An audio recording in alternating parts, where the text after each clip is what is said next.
राधे राधे, हरे कृष्णा। कैसे हो आप सभी लोग? आशा करती हूँ आप सभी परम मंगल में होगे, स्वस्थ होगे, अच्छे होगे। सर्वप्रथम आप सभी का बहुत बहुत धन्यवाद मेरी बेटी को इतना ज्यादा प्यार देने के लिए, इतना ज्यादा लाड देने के लिए। एक बहुत बहुत धन्यवाद। आज मैं आप लोगों को बताने जा रही हूँ क्योंकि फिर मुझे और भी बहुत सारे ब्लॉग हैं वो एडिट करने हैं, इसलिए आज मैं अपनी बेटी का नाम आप लोगों को बताने जा रही हूँ। सबसे पहले तो मैंने आप लोगों से पूछा था कि मैं अपनी बेटी का क्या नाम रखूं और उसका जो नाम था वो भू से निकला था। आप लोगों ने बहुत ज्यादा एडवाइस करी, बहुत सारे नाम आप लोगों ने बताए। उसमें से कुछ नाम हम लोगों ने छाटे, फिर उसका अर्थ देखा और फिर हमने दो नाम सिलेक्ट किए। एक हमने बिना उसके, जैसे कि उसकी धनु राशि है मेरी बेटी की और नाम भू से निकला है, ठीक है। तो भू से नाम निकलने के बाद हमने एक नाम सिलेक्ट किया जो आप लोगों ने भेजा था। उनका भी मैं नाम बताऊंगी जिन्होंने ये नाम भेजा था। सबसे पहले काफी सारे लोगों ने ये वाला नाम भेजा था, लेकिन सबसे पहले जिसने भेजा था उनका भी मैं नाम बताऊंगी। और इस नाम का जो अर्थ है वो हमने रामचरितमानस से निकाला और हमने दूसरा नाम भी रामचरितमानस से ही फाइंड आउट करके रखा है। वो हमने राशि के अकॉर्डिंग नहीं रखा, वो हमने प्यार से रखा है, ठीक है। तो हमने अपनी बेटी के दो नाम रखे हैं और दोनों नाम जो हैं वो रामचरितमानस से लिए गए हैं। और रामचरितमानस से लेने के बाद दोनों का अर्थ भी एक ही है और दोनों का मीनिंग भी एक ही है।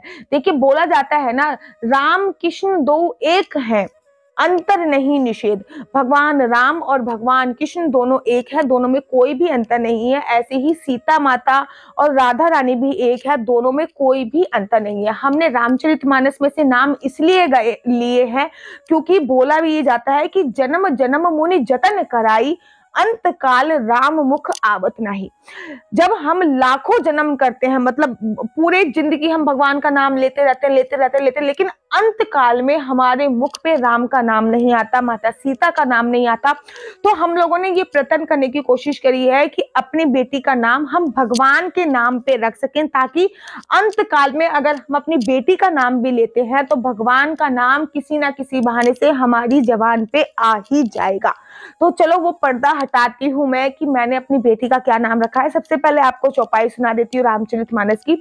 यहाँ से मैंने अपनी बेटी का नाम लिया है और अगर आप नाम पकड़ लो तो मुझे कमेंट करके बताना कि क्या नाम है। सिया राम मैं सब जग जानी, करो प्रणाम जोरी जुग पानी। तो बताइए क्या नाम है मेरी बेटी का। दोबारा चौपाई में बता देती हूँ। सिया राम मैं सब जग जानी, करो प्रणाम जोरी जुग पानी। तो इस चौपाई से हमने अपनी बेटी का नाम लिया है। और अगर आपने इस नाम को पकड़ लिया है तो कमेंट्स कीजिए। कमेंट्स कर दिया आपने, अब मैं आप लोगों को बताती हूँ कि मैंने क्या नाम रखा है। तो हमने अपनी बेटी का नाम सिया रखा है क्योंकि रामचरितमानस की चौपाई में ही आता है सिया राम। तो हमने अपनी बेटी का नाम सबसे पहले सिया रखा है। उसके 5 रीजन है सिया नाम रखने के पीछे। नंबर 1, मेरे हस्बैंड का नाम सा से आता है, तो इसलिए हमने वो सा वर्ड लिया है। नंबर 2, मेरा जो बाल गोपाल लड्डू गोपाल है उनका नाम भी सा से ही आता है, सुतांतु, तो वहां से भी हमने सा वर्ड लिया है। नंबर 3, सिया आ उसके लास्ट में आ रहा है और आ से मेरा नाम आता है, तो मेरे और मेरे हस्बैंड और मेरे लड्डू गोपाल के ज्वाइंट में मिल रहा है सिया। 3 रीजन इसके ये हैं। चौथा रीजन जो है वो रामचरितमानस में सिया लिया गया है, अर्थात माता सीता का नाम है सिया, इसलिए हमने सिया नाम रखा है।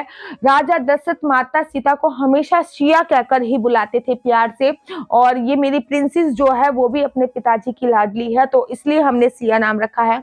और 5वां रीजन बहुत ही अच्छा है, और 5वां रीजन ये है कि अंत काल में जब हमारे मुख पे भगवान का नाम नहीं आता है तो क्या पता सिया का नाम आ जाए और हम भी मोक्ष को प्राप्त हो जाए। तो ये बहुत सारे रीजन थे सिया नाम रखने के पीछे। एक तो माता सीता का नाम है, दूसरा मेरे हस्बैंड के नाम का वर्डिंग मेरे और मेरे हस्बैंड के नाम और मेरे सुतांतु के नाम से भी वर्डिंग मिल रहे हैं। तीसरा रीजन ये है कि अगर इन फ्यूचर इसको कभी कथावाचक बनना पड़े, कभी भी इसको कथावाचक बनना है, तो सिया नाम बहुत अच्छा होता है जो माता सीता से संबंधित है। और दूसरा नाम जो हमने रखा हुआ है वो है भू से नाम निकला था। इसकी धनु राशि निकली थी मेरी गुड़िया की और भू से नाम रखा था, और जो कि हमने रामचरितमानस से ही सिलेक्ट किया था, लेकिन आप लोगों ने पहले ही बता दिया था और वो वर्डिंग हमें बहुत अच्छा लगा, भूमिजा। माता सीता का एक नाम भूमिजा है क्योंकि वो भूमि से उत्पन्न हुई थी, भूमि पुत्री होने के नाते उनका नाम भूमिजा पड़ा था। इसलिए भू से हमने इसका नाम भूमिजा रखा है, जिसका अर्थ भी माता सीता का ही होता है। माता सीता का भी एक नाम भूमिजा है, तो इसलिए हमने सिया और भूमिजा दोनों जो नाम है वो रामचरितमानस से निकाले हैं और रामचरितमानस से ही इसके नाम निर्धारित करे गए हैं। आप में से जब मैंने बहुत सारे लोगों से पूछा था कि मैं क्या नाम रखूं, तो आप लोगों ने बहुत अच्छे अच्छे नाम बताए और किसी ने ये नाम भूमिजा भी बताया था। सबसे पहले जिसने भूमिजा नाम बताया था उसका नाम मैं जल्दी अनाउंस करूंगी और उसको एक छोटा सा गिफ्ट अपनी तरफ से दूंगी। अब आपको ये बताना है कि आप लोगों को ये नाम कैसे लगे हैं, और इसके आने वाले ब्लॉग भी बहुत ज्यादा इंटरेस्टेड होने वाले हैं, क्योंकि फर्स्ट बात इसने कैसे लिया, पहली बार ये कैसे नहाई, छठी इसकी कैसे पूजी, हमने नामकरण संस्कार इसका कैसे किया, उसके तत्पश्चात इसकी एक छोटा सा हमने वृंदावन में फंक्शन किया था, वो हम लोगों ने कैसे किया, इसका इसके नाना के घर पे कैसे ग्रैंड वेलकम किया इसके मामा मामी ने मिलकर। तो ऐसी बहुत सारी बातें हैं जो हमको आपको बतानी है। तो आज मैंने आपको नाम बताया, क्योंकि नाम जब तक मैं बता नहीं पा रही थी तब तक मैं केवल गुड़िया या राधा रानी करके ही बुला रही थी। अब मैंने नाम बता दिया तो डेफिनेटली अब मैं आपको नाम से ही बताऊंगी, और मैं बेसिकली इसका जो प्यार का नाम है सिया, हम सिया कहकर ही इसको बुलाया करेंगे। हाँ, भूमिजा नाम भी बहुत अच्छा है और इसकी राशि का नाम है, लेकिन हम सिया नाम कह के ही बुलाएंगे, क्योंकि हमने बर्थ सर्टिफिकेट में जो इसका नाम रखा है वो सिया चौहान ही रखा है। चौहान हमारा कास्ट है, राजपूत है बेसिकली हम, तो चौहान हमारी कास्ट है, तो इसका नाम सिया चौहान रखा है हमने।